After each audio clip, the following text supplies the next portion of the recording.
Live news, खबर तो पक्की है। नमस्कार, मैं शंभू कुमार, आप देखें लाइव 24 में। मेरे साथ गुरु रहमान सर जुड़ रहे हैं हाथरस हत्याकांड को लेकर के, जहां पर तकरीबन 122 लोगों की मौत हो गई। उन पर हम बात करेंगे। रहमान सर क्या कह रहे हैं और क्या किनसे चूक हुई है और किनको सजा मिलना चाहिए।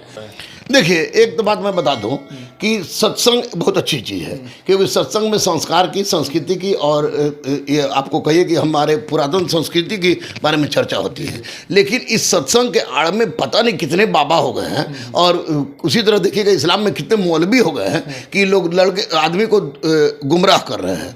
तो जो सत्संग हाथरस में हो रहा था, सत्संग होना बहुत अच्छी चीज़ है। निश्चित रूप से वह एक मानवता को दर्शाता है, गलत बात को दूर करता है। लेकिन जो बाबा करा रहे थे सत्संग, वो बाबा सत्संग के तुरंत बाद, अभी जो वीडियो आई है उनका सीसीटीवी फुटेज में, कि तुरंत बाद जब लोग मरे तो आप बाबा हैं, आप लोगों का कल्याण करने आए हैं, तो वैसी परिस्थिति में जिस तरह से भगदड़ मची, आप भगदड़ मचने के बाद आप पूरे काफिला के साथ निकल गए। अरे किस तरह की बाबागिरी है। तो निश्चित रूप से ये बाबा को तो मैं जानता नहीं हूँ पर्सनली, घटना के बाद ही उनसे पता चला कि बाबा क्या है। लेकिन आप से यही रिक्वेस्ट है इस तरह के लोगों, तमाम लोगों से, कि इस तरह के बाबाओं से, इस तरह के मौलवियों से जो धर्म के नाम पर बेवकूफ़ बना के लोगों का शोषण करते हैं, उनसे बचने का प्रयास कीजिए। और मैं माननीय मुख्यमंत्री योगी सर से, क्योंकि योगी सर अपने आप में एक नाज है, भारत की नाज है, एक यूपी को उन्होंने सुधारा है, तो मैं माननीय योगी सर से स्पष्ट रूप से कहूँगा कि इस तरह के जो भी बाबा हैं, पहले तो इस बाबा की खोज कीजिए और इस बाबा पर कठोर से कठोर कार्रवाई कीजिए, क्योंकि जिस कारण इस तरह की बात हुई। साथ ही साथ अपील करूँगा तमाम उन लोगों से कि वैसे जगह पर न जाएं जहां पर आपको, जैसे हमारे यहाँ बिहार में आपको आए थे बागेश्वर बाबा आए तो 7 लाख से अधिक लोग इकट्ठा हो गए थे। लेकिन एक पक्षी भी इधर से उधर कुछ नहीं हुआ। इसका मतलब कि प्रशासन और पुलिस पूरी तरह से वहां पर सक्रिय थी, और इतनी बड़ी घटना हो गई कि जिसमें 122 लोगों की मृत्यु हो गई, और जिसमें महिलाएं ज़्यादा हैं, तो स्वाभाविक है कि यह किसी न किसी रूप में बाबा की गलती है, प्रशासन की उसमें गलती है। तो मैं अनुरोध करूंगा कि बाबा का FIR में नाम नहीं है, लेकिन बाबा को किसी भी रूप में अगर वो गलती पाए जाते हैं तो उस पर कठोर से कठोर कार्रवाई हो।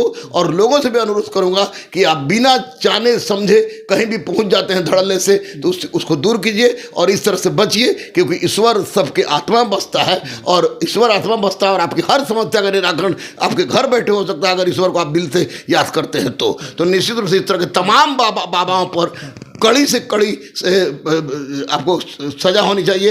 बाबा हो, मौलवी हो, जो लोगों को गुमराह करते हैं गलत बात को लेकर, वो गलत है। चलिए, इसमें एक है क्या कि ये दहशत तब फैला जब एक व्यक्ति जो है ना भोला बाबा के रूप में जब नीचे उतरे तो लोग उनके पैर छूने लगे, उनके पैर के धूल छूने लगे। तो इस पर एक अंधविश्वास ही है ना। मान लीजिए कि कोई व्यक्ति भोला बाबा बन जाए और उनके प्रति पर लोग पागल हो जाए, इसके लिए लोगों को क्या कहें, लोग को एक सलाह आपको देना पड़ेगा। बिल्कुल, मैं गुरु हूँ, गुरु को सलाह दूंगा, क्योंकि मैं कोई राजनीतिक व्यक्ति नहीं हूँ। और रही बात की जहाँ महादेव की बात आती है, तो महादेव हर जगह है, हर रूप में है, लेकिन उस स्टेज पर ही महादेव होंगे, इसको समझने की गलती मत कीजिए। और निश्चित रूप से हाथरस की मैं बात बता दूं कि हाथरस में गया हूं, हाथरस में एजुकेशन सिस्टम बहुत ज़्यादा डेवलप नहीं है। और दूसरी सबसे बड़ी बात है कि मैं देखता हूं पूरे भारत में, चाहे अपने घर में ही क्यों ना देखूं, कि महिलाओं का अंधविश्वास निश्चित रूप से पुरुषों से कहीं ज़्यादा होता है। तो पैर छूने के चक्कर में इतना बड़ा कांड हो गया। और वो बाबा कौन था जो कि महादेव के रूप में सामने आया, और तो निश्चित रूप से उसकी भी खोज होनी चाहिए और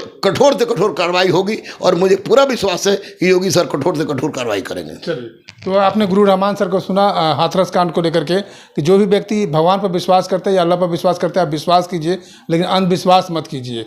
अंधविश्वास मत कीजिए। अगर आप घर में, अगर आपकी मतलब कि दिल और मन से अगर आप साफ हैं, तो आपको हर जगह भगवान दिखेंगे। मैं शंभू कुमार, सेल्फी कैमरा के साथ, पटना। लाइव न्यूज, खबर तो पक्की है।